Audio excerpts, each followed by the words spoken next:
Welcome to the Going the Distance. Get in the ring. Get in the ring. Everybody climb on in. It's time that everyone gets in this ring. Yeah. You remember that Guns N' Roses song? Great song. Axl Rose just mad at the world. 26, 27, just angry at all the journalists. He was calling out journalists.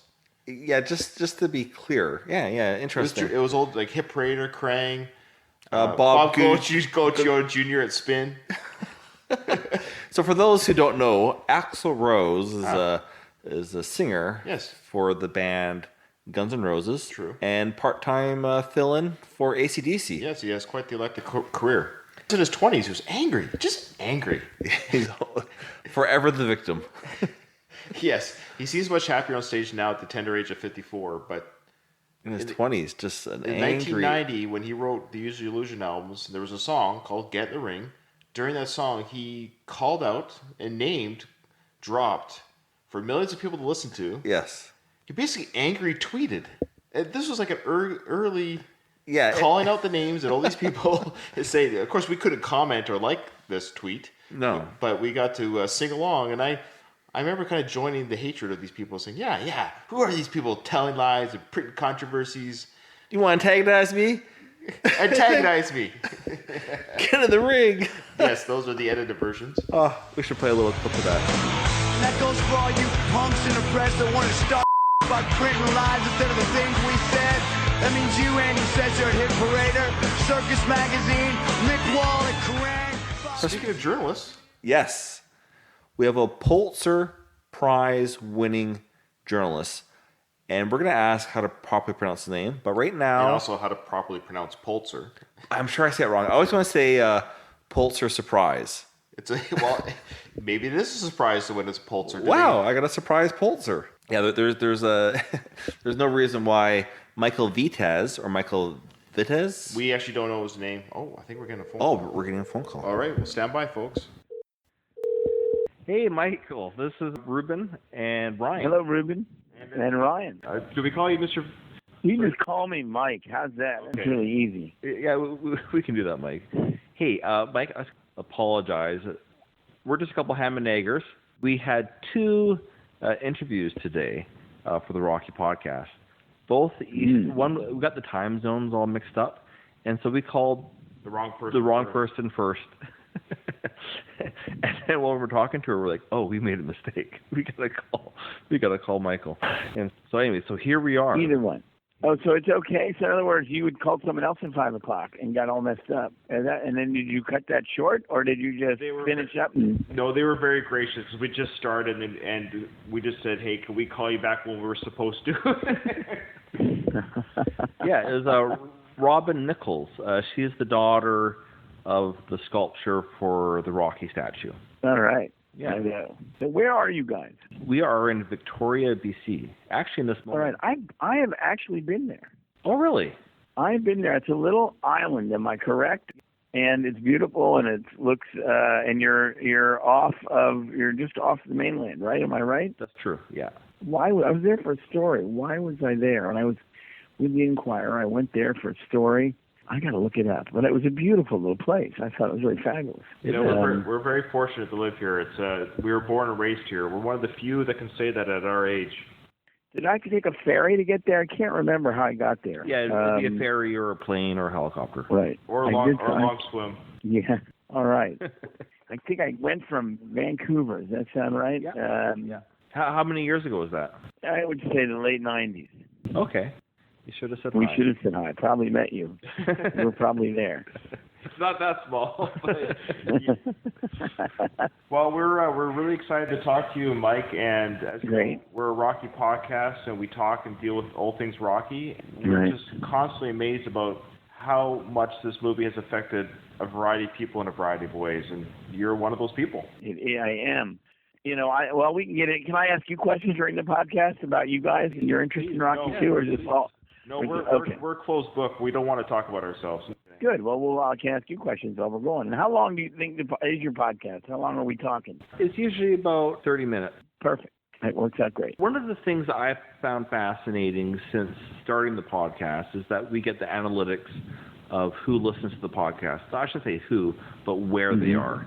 And it's literally around the world, many different languages, everywhere from Macedonia, I'm sure I'm saying that wrong. You are. And to Iceland, to Arabia, to wherever, Saudi Arabia. You wrote the story Rocky Stories.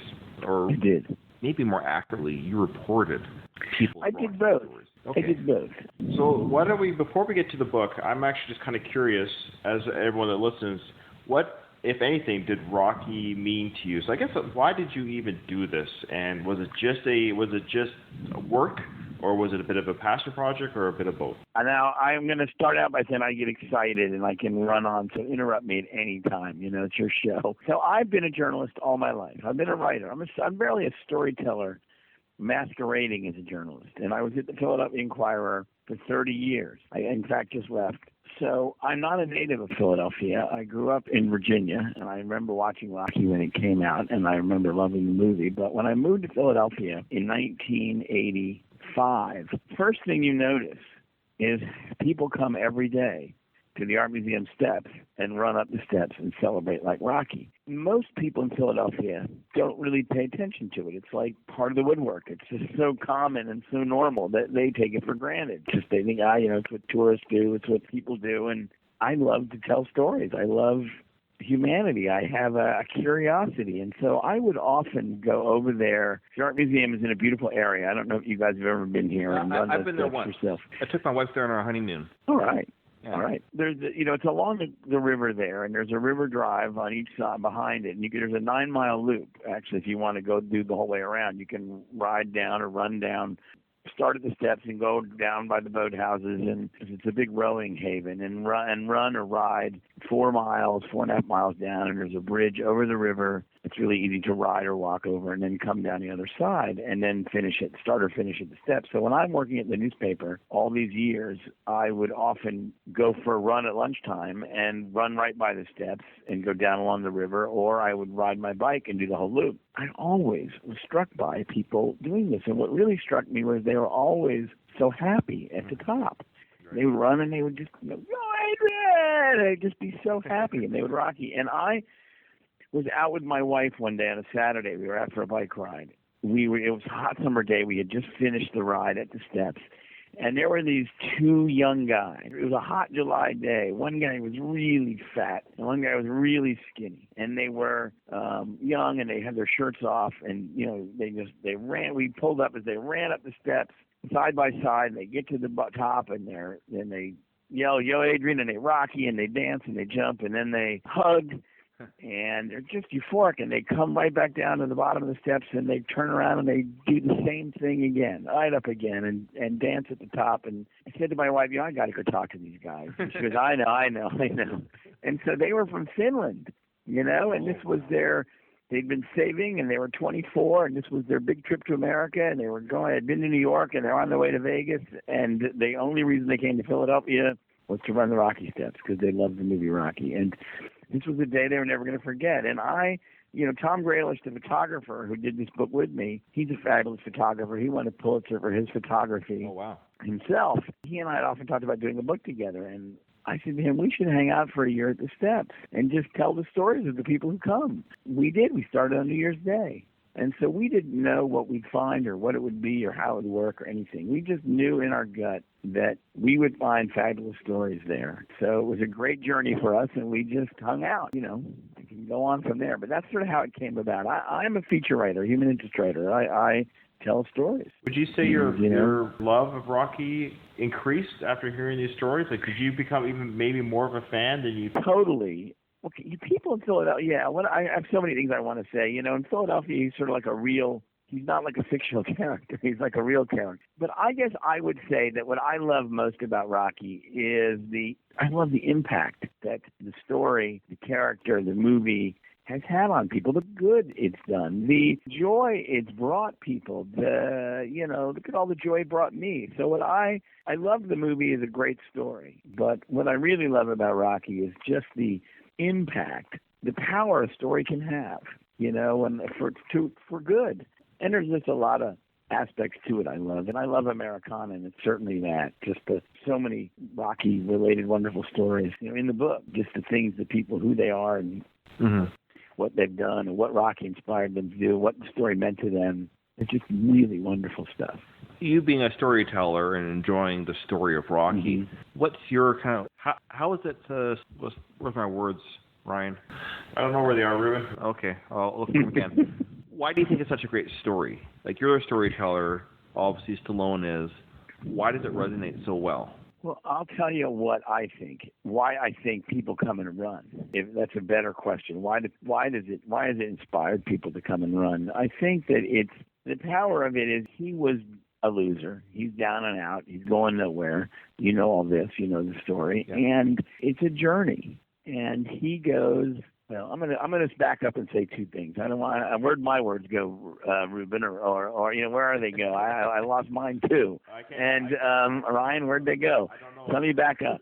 I think that people come. The reason the steps are this iconic place, and the reason that hundreds, every day, and thousands and thousands and thousands for the last 40 years have come, is because it's a physical way to bring the message of the movie to life. What we learned in our year at the Steps, I guess I would say, is that the movie and the actor bring people to the Rocky Steps. But when they run, they're really celebrating their own triumphs in life, the things they've overcome, or they're celebrating their friendships, or their love with their partner, or they're celebrating, or they're coming for motivation because they got big challenges ahead.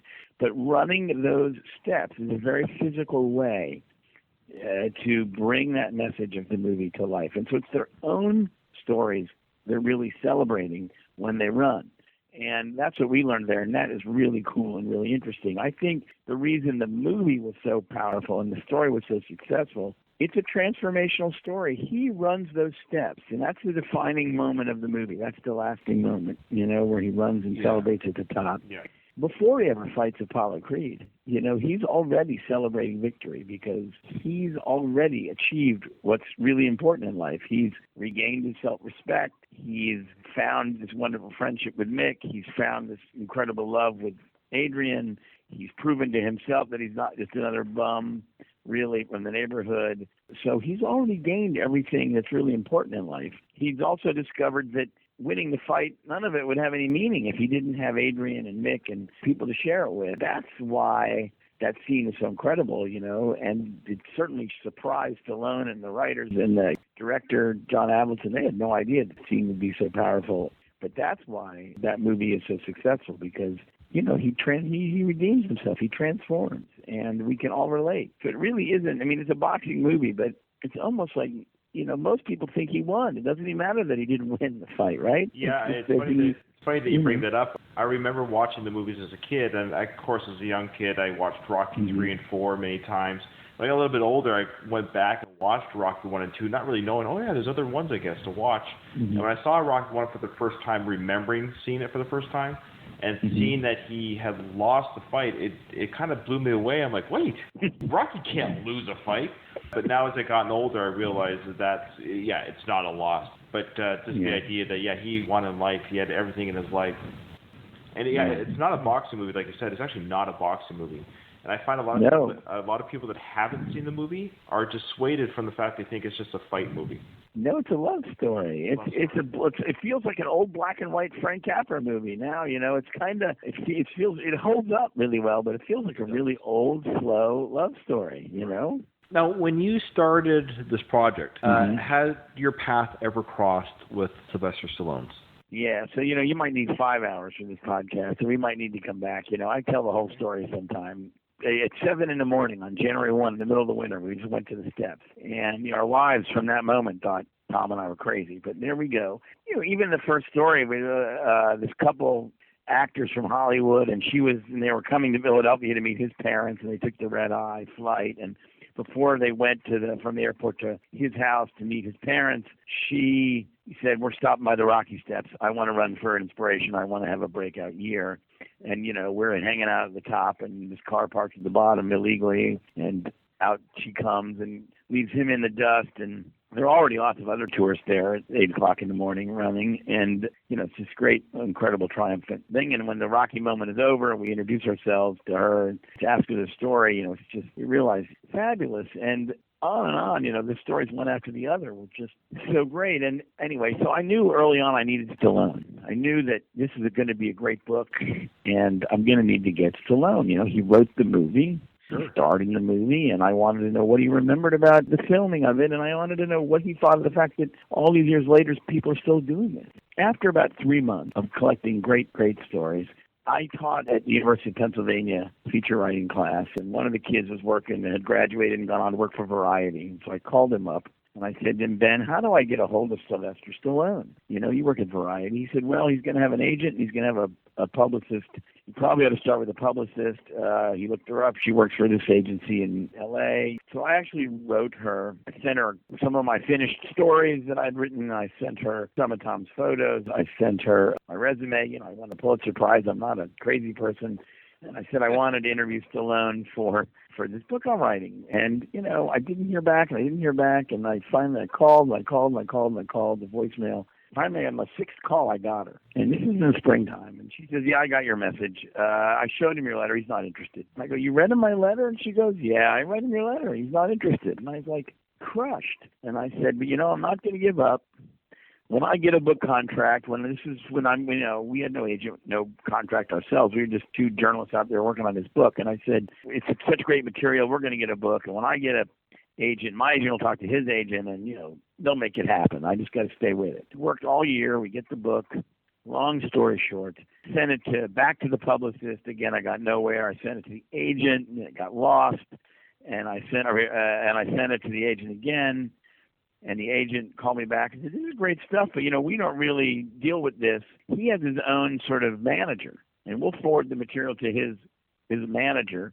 And if they're interested, they'll get a hold of you." And I said, "Shit, all I got is voicemail. This guy's got all these handlers, all these people." And so the next day my phone rings, and it's this guy named Kevin King, who was a fellow producer on some of the later Rocky movies and helped with the Broadway Rocky, and has been Stallone's right-hand man for a long time. He's got a British accent, and calls me up, and he goes, "Michael, this is Kevin King, I'm the manager for Sylvester Stallone, and, he loved your book and your book idea. We'd love to talk to you." I'm like, "It's been a year." I couldn't believe it, and I gave him my cell phone. I said, "Well, here's my cell phone." He had my desk phone, too. I said, "Let's set up a time to call." And so he didn't want to set up a time. He said, "We'll just have him call you." So I carried my cell phone around everywhere I went, told my kids, if the phone rings and I'm in the shower, jump on it. It could be Sylvester Stallone. So for 2 weeks, night and day, I kept that phone right with me, and it never rang. And I went out for a bike ride for an hour and came back, and there was a voicemail from Kevin King saying, "Mike, I got Stallone right here. Where are you? I want to talk to you." I call him right back, and he says, "Oh, he's already gone. We'll try again." So 3 weeks go by, no call from Stallone. I'm like, this book's done. Really, I need him. I want to include him. It's quite. I sent them a bunch of questions. So I take my kids on spring break to Magic Kingdom, the Disney World in Florida, and I'm sitting on a bench, and suddenly I look at my phone in the Magic Kingdom, and there's a voicemail. It never rang. 5 billion people go to Disney World, and there's no cell service. It's terrible. And I go, shit, and I play the voicemail, and it's Kevin King again saying, "This is got Sly right here. Where are you?" And I'm about weeping, because another 2 weeks go by. I called him right back. No answer. Another 2 weeks go by, and I said, finally he calls, and I'm at work, and Fridays are a big day in the newspaper. You're working on your stories for Sunday. I'm still working as a newspaper journalist through all this, and Kevin King calls me at 1 o'clock Philadelphia time. He's in L.A. He says, "Mike, where are you going to be at 4 o'clock your time, 7 o'clock?" 4 o'clock my time, 7 o'clock your time in Philadelphia. Don't mess it up like we messed it up. And I said, "No, don't mess it up like you guys just did." And I said, "I'll be at my desk, okay?" And he said, "We'll call." So around 6:30, the editor calls me over to her desk and says, you know, we need to talk about your story. I said, yeah, but I'm going to get an important call at 7 on my cell phone. Kevin King and I had always corresponded on the cell phone, every conversation was on the cell phone. And I said, my phone's going to ring at 7, and I got an important call, and I got to take it. Yeah, I didn't want to tell him Stallone was calling. Anyway, it's 7 o'clock, 7:01, 7:02, 7:03, 7:04, 7:05. The cell phone never rings. I'm like, son of a bitch. I go, oh, my God, could he have called on my desk phone? And I go back over to my own desk, and the voicemail's lit up. And I swear to you, I still have the tape. I should play it for you. It says, Mike, this is Sylvester Stallone, you're a hard guy to reach. I've been waiting a year for him, and I got your questions. I'll try answering them. So he fills up my voicemail, and then he calls back and fills it up again. It has like a 3-minute limit, and then he leaves me 6 minutes of uninterrupted answers to my questions. And, he was incredibly articulate. It was really fabulous. And I just, after I sort of wept, I thought, this is really gold. I would have been interrupting him and asking him questions. And I have this great material. I'm just going to sort of slightly edit it and turn it into the foreword for the book. So the foreword is by him, literally dictated by him into my voicemail. It's really great stuff. And that's a long answer to your question, but he did come to Philadelphia subsequently. I met him a couple times. Came when they dedicated the statue and they moved it back to the bottom of the steps. And he so loved our story and what we did in that book that in Rocky VI, the movie called Rocky Balboa, he sort of stole our idea, which was stealing his idea. The end of the movie was the credits roll. He put an ad on the radio and in the paper saying anyone who wants to be at the end of the movie, come run the steps. And so he had a producer and a camera crew and everything out at the steps, and he had hundreds of people responding to the ad, and they came and they would run and they would dance and box, and he had a director telling people what to do. And Tom and I went and to write about it for the paper, and we did it also, and we are in there. So if you watch the end of Rocky Balboa, there are millions of people as the credits roll, sort of rockying at the top of the steps, and Tom and I are among them. Tom is wearing this big Russian fur hat. And he has a camera, and I have a pen, and if you blink, you'll miss us. But we're there rocking at the top. And, anyway, it was fun. And he has the book in his library, and, I think he loves, and Bill Conti's the same way, They made all that money and all that fame.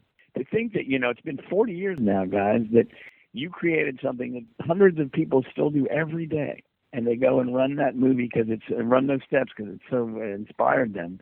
It's very, you can't put a money price tag on that. It's just gratifying to them. They love that. Well, you can't put a money price tag on it, just like our podcast has no money price tag on it. So definitely preaching to the choir. I mean, your story is absolutely amazing. Your connection, how that story came to be, how that forward came to be. We're actually just looking at on YouTube right now the people running up the steps. When I saw this movie for the first time in theaters, I remember thinking, what a great way to end the movie. To see the real joy and these people coming up and dancing and have a good time and the music playing. And you played a part in that. That must feel pretty special. I've learned so much about Rocky, and I could tell you, how many steps there are and how deep they are, what they're made of. And I have all these incredible stories of people and why they run, and just so many amazing stories. And I got so much joy out of it too. I had so much fun writing those stories and meeting those people. And it's a beautiful place to hang out at the top of the steps there. It has brought me a lot of joy. And it was really, I can't tell you how many people told Tom and told me, especially colleagues, fellow journalists, you're going to do a book on what? Who's going to care? Right. And then once we had done it and had this beautiful book in our hands, and it really, these wonderful stories, wonderful photos, so many people came about just like they would slap their head and say, why didn't I think of that? What a great idea. I'm in touch with a lot of the people still that ran, and the stories, of the people, the heart transplant, just all the characters who run. I still laugh. There's the guy who, we met so many people up there who said, I was in the end of Rocky II when he runs and all those school children are following him. I must have met 10 people that said, I was in Rocky II. I was one of those school children. And then there was the guy his actual story is in the book, who, it's a great photo by Tom. He brought all his daughters to run, and he had them follow him up the steps.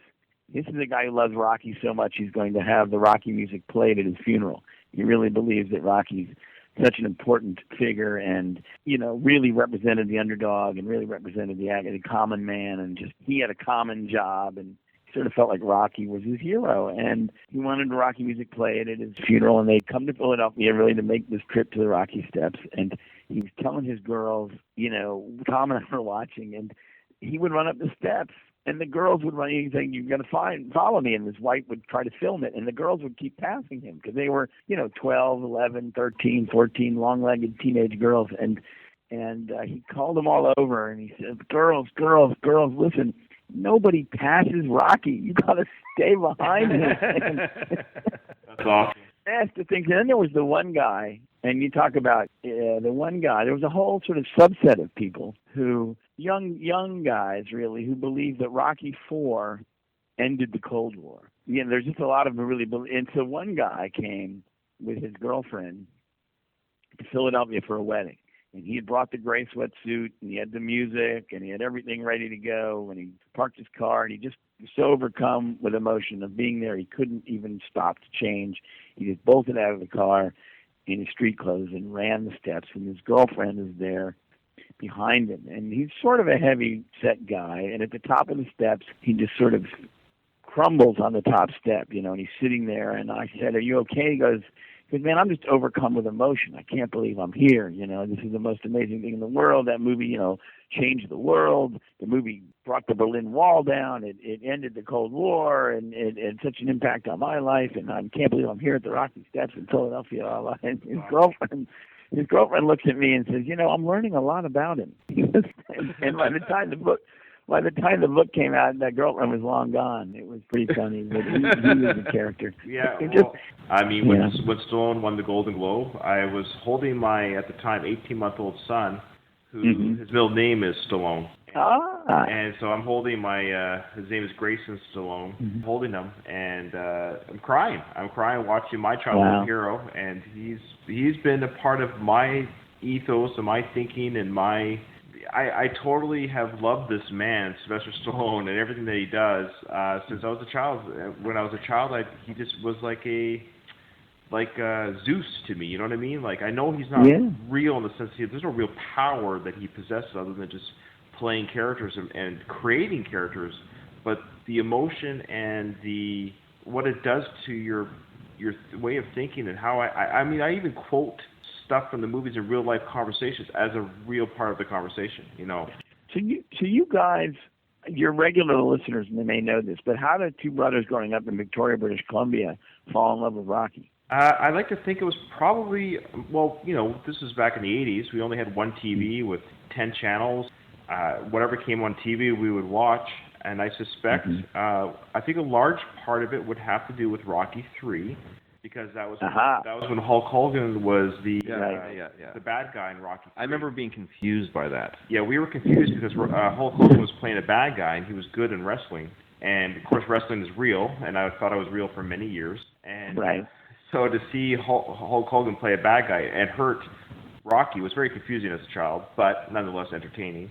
But that being said, I think it was a little bit of that generation of wrestling meets Rocky, so the fan base of wrestling kind of crept into Rocky, and I just loved Rocky, and then, of course, Rambo. All those things happened at the same time in the 80s. Right. And being boys, just, the idea of boxing and punching and wrestling and guns and this bravado and muscles. And as I got older, of course, I just understood the world a little bit better, and I realized there was more to the character than just, the punches. It was actually the person. And, I've never looked back. That's, they come from the world over. It's not uncommon at all. There was no corner of the earth where story in the movie didn't circulate, really, and the people who come and run are from everywhere. Well, as I mentioned earlier for the analytics for the podcast, it's literally 2 pages of about 60-something countries that the podcast is listened to. It has nothing to do with, quite frankly, the podcast, because we're piggybacking off the Rocky they're really just story. Listening to me and my brother. That's what they're listening to. No, they're interested in, we're just common fans of the Rocky story, and it does resonate around the world. It does. It truly does. And they just, it's fun to talk to you guys because I get to relive all these great moments. Once a year they show Rocky at the steps.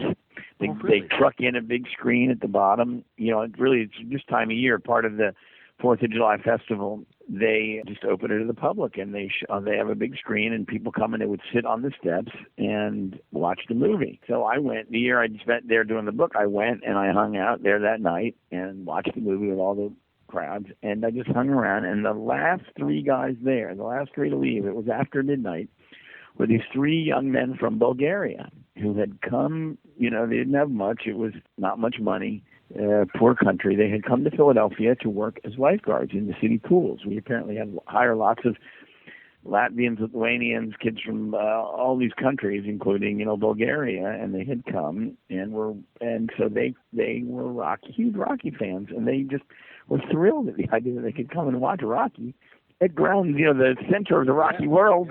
For free, and they just didn't want to leave. They were so excited, and so I tell their story in the book. They were just three young guys from Bulgaria who just loved Rocky. That's funny because we actually have a listener from Bulgaria. And speaking of your book, just literally while talking with you, I got so jazzed by it, I went on Amazon and I purchased it. So right. Yeah. I'm looking forward to opening it up and checking it out. Yeah. That is awesome. I'm glad. What were you That's saying? Great. Can I say something? I have another brand new book. It came out this week. I have to say, I'll just be quick. I left the Inquirer after 30 years of writing stories like this, these wonderful human interest stories that are all uplifting and inspiring and just colorful and fun. And the paper let me do a book of my 30 of my favorite stories, and I did, and it just came out. And so there's like some of my best work ever. These are just wonderful Rocky-like stories. And I called it Great Americans because these are everyday people, but they are have great stories. So we'll definitely put that out there as well. And anyway, I'm just saying it because I couldn't resist. I'll buy that. Yeah, you'd enjoy it. If you have time, they're short. A lot of them are short.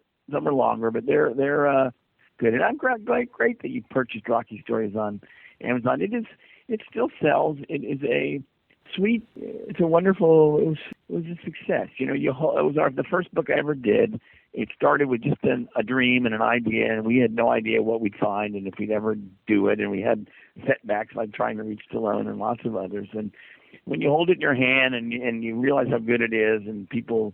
The best customers are people who buy it. They want to buy more to give them as gifts to friends, and it's very satisfying. It's sort of like your podcast. You do it because you love it, but it's very satisfying that people all over the world enjoy it too. That's a real you bring joy to a lot of people, and that's a wonderful thing. Well, I appreciate you sharing your, I guess maybe enthusiasm. I don't know, the joy of it, because while you were telling it, I was literally grinning from ear to ear. Good. And I suspect that our listeners will also be. I hope. Well, I tried to put that same enthusiasm in the stories, and I do think that that's what it is. You bring a sense of wonder to it. So if you guys get back to Philly to run the steps, look me up, and if I get out to Victoria, BC, I'll give you a heads up. Well, thank you, Mike. Thank you. It's been an absolute pleasure speaking. The story of getting Stallone to get your Ford is absolute gold. Absolute gold. Yeah. Can I give you? I know we have to go, but I want to give you. So I ran into the publicist later, and when she came with him to Philadelphia, and I said to her, she had obviously never read him the letter. She had just told me that she did, but he had no idea. No idea. And she just trashed it and said, just assumed he must get a million requests, and she just assumed and ditched it. But of course, he speaks the truth in Hollywood. Yeah, sure.